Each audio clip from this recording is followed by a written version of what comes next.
आप देख रहे हैं जेके ब्रेक मोहनलाल छिबर के साथ। और आज हम जो है आपको कुछ दिखाने जा रहे हैं कि हमारे जो बीएसएफ पैरामिलिट्री फोर्स के लोग पेंशन आते हैं या वो सर्विस कर रहे होते हैं, तो सर्विस के दौरान अगर उनको कोई प्रॉब्लम, मेडिकली प्रॉब्लम आ जाती है, तो उसके बाद उनके साथ कौन सा बिहेव जो है किया जाता है, कैसा बिहेव होता है, वो एक दृश्य हम आपको दिखाने जा रहे हैं।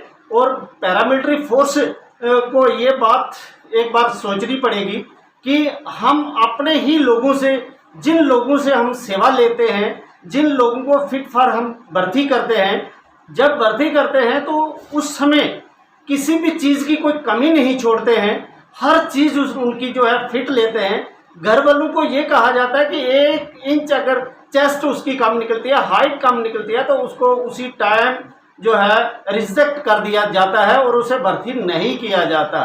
लेकिन अगर उसको फोर्स के अंदर कोई एक्सीडेंट हो जाता है, या किसी बम ब्लास्ट या कोई भी कारण से अगर वो अंगहीन हो जाता है, उसके बाद बीएसएफ पैरामिलिट्री फोर्स उनके साथ कैसा बिहेव करती है, ये चीज़ हम आपको दिखाने जा रहे हैं। और ये आपको गौर से देखना पड़ेगा कि आज हम जो है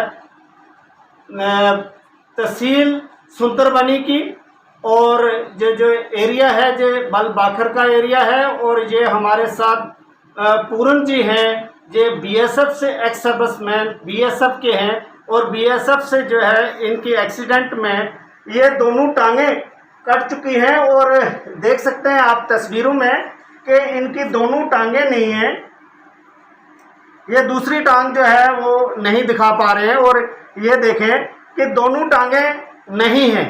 और ये 90 के भर्ती थे, उधमपुर में भर्ती हुए थे, 90-40 का इनका नंबर है।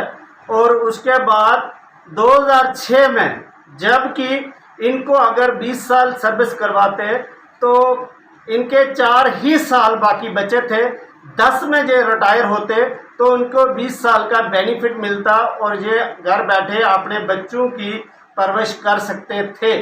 ये 3750 पे जो है रिटायर आए थे, और मेरे को जो लगता है 3750 में 3 बच्चों की पढ़ाई करवाना बहुत ही मुश्किल की बात है, और अपना मेडिकली खर्चा भी जो है इनको करना पड़ता था।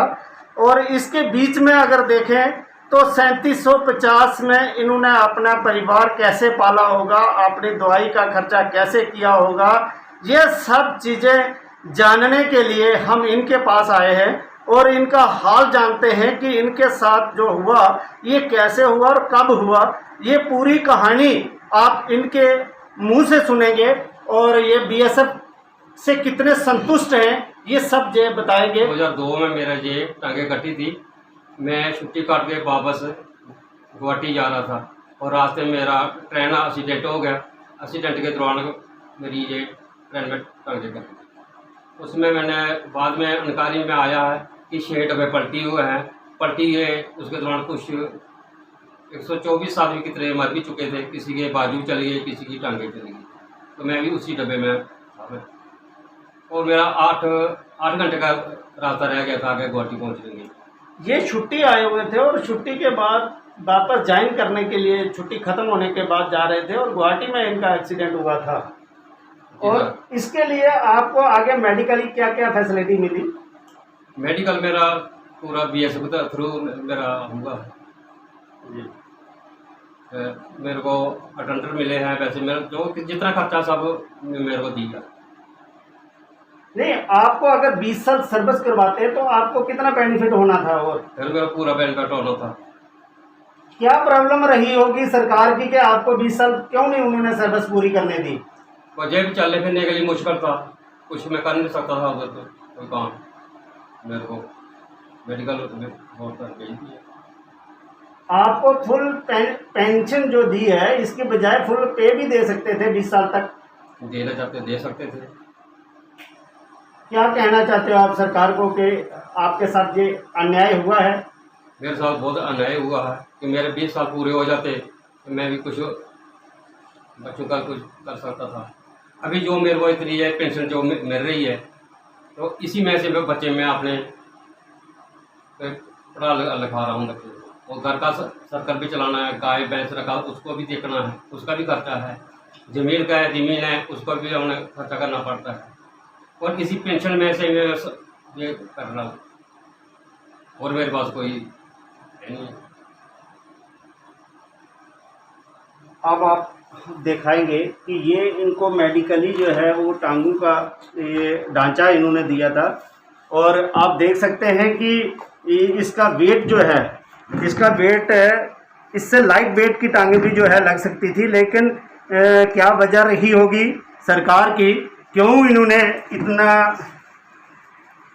किया होगा कि अच्छी टांगें जो है लाइट वेट में। ये शूज़ देखें कि ये शूज़ हैं एक बीएसएफ के एक्स सर्विसमैन जिसके दोनों टांगें कट गई हैं, और इस शूज़ की अगर हम वेट करें तो 5-6 केजी से कम नहीं होगा। अगर किसी का ऊपर वाला जॉइंट नहीं है तो 6 केजी वजन लेकर के ये कैसे चलते होंगे, ये आपने देख लिया है। ये हालत है हमारे पैरामिलिट्री फोर्स के जवानों की। और जब सरकार लेती है तो फिट लेती है, जब सरकार वापस करती है तो अनफिट भी चलता है। और अनफिट के साथ कैसे किया जाता है, मैं ये आपको दिखा रहा था कि बहुत ही शर्मनाक बात है कि इनका ट्रीटमेंट जो है, जैसे आर्मी वालों को मेडिकल फैसिलिटी मिलती है ऐसे पैरामिलिट्री को क्यों नहीं मिलती। ये पैरामिलिट्री की बहुत बड़ी डिमांड है, लेकिन इसके ऊपर सरकार जो है बिल्कुल गौर नहीं कर रही है। ड्यूटियां पूरी लेती है, लेकिन उसके बाद जब कोई घटना घट जाती है तो शारीरिक अनफिट हो जाता है, काम नहीं करने लायक रहता है, तो उसके साथ कैसा बिहेव किया जाता है ये आप देख रहे हैं। और इनके 3 बच्चे हैं, हम इनको मुबारक देते हैं कि इनकी बच्ची जो है 12th class topper district Rajouri की, सेकंड टॉपर हो आप, फर्स्ट टॉपर हैं जो डिस्ट्रिक्ट राजौरी की फर्स्ट टॉपर बेटी हैं जो 12th क्लास में इन्होंने टॉप किया है। हम उनका भी जो है इंटरव्यू करेंगे, लेकिन उनसे पहले हमने चाहा कि अपने बीएसएफ के जो एक्स सर्विसमैन बेटी के पिताजी हैं, उन्होंने किस हालत में इस बेटी को यहाँ तक पहुँचाया होगा, पढ़ाया होगा, कितना खर्चा किया होगा, ये जानने के लिए हम इनसे बात कर रहे थे। और हम पैरामिलिट्री फोर्स के जो एसोसिएशन बनी हुई है उससे भी अपील करते हैं, और साथ में सरकार से अपील करते हैं, होम मिनिस्टर से अपील करते हैं कि जनाब कम से कम इन लोगों की तरफ देखें कि क्या हो रहा है, क्यों ऐसा सुतेला व्यवहार किया जा रहा है कि जो आर्मी वालों को मेडिकली फैसिलिटी मिलती है वो पैरामिलिट्री वालों को क्यों नहीं मिलती। ये एक बहुत बड़ी और लंबी डिमांड चल रही है और इसके ऊपर गौर करने की ज़रूरत है। और हम अपने चैनल के माध्यम से यही अपील करेंगे कि जल्द से जल्द जो है इनके ऊपर गौर की जाए, और पूर्ण चंद की जो है मेडिकली जो भी हेल्प होती है, मेडिकली ट्रीटमेंट होता है, वो इनकी टांगें जो है जल्द से जल्द लगवाई जाए, चाहे आर्मी के थ्रू लगवाई जाए, चाहे बीएसएफ के थ्रू लगवाई जाए, जल्द से जल्द इनकी टांगों का इंतजाम किया जाए। आप देख रहे थे जेके न्यूज़ ब्रेक मोहनलाल छिबर के साथ बाखर सुंदरबनी।